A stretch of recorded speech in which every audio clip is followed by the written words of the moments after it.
अस्सलाम वालेकुम। कैसे हैं आप सब। आज मैं आपको कंप्रेसर की कॉमन रनिंग और स्टार्टिंग के बारे में बताऊंगा कि ये कैसे मालूम की जाती है।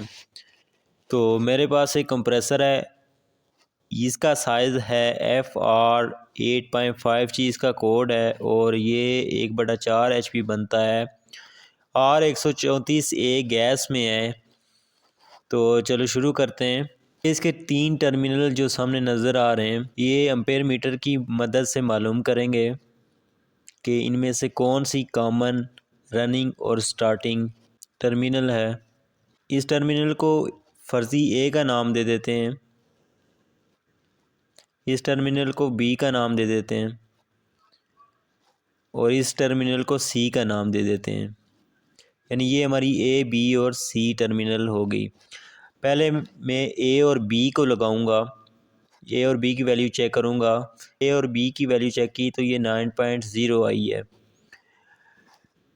फिर ए और सी की वैल्यू चेक करूंगा।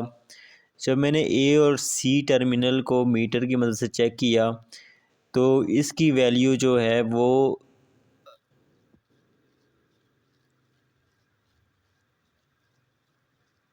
अभी मीटर एक जगह पे आके रुक जाएगा तो वो इसकी सही वैल्यू 12.5 इसकी जो वैल्यू है।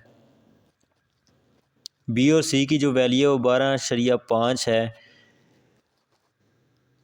पहले ए और बी को चेक किया, फिर ए और सी को किया, बी और सी को चेक करूँगा। बी और सी को चेक किया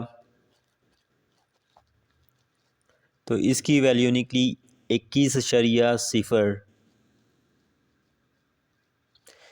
तो ए और बी की वैल्यू थी 9.0, ए और सी की वैल्यू थी 12.5 और बी और सी की वैल्यू थी 21.0।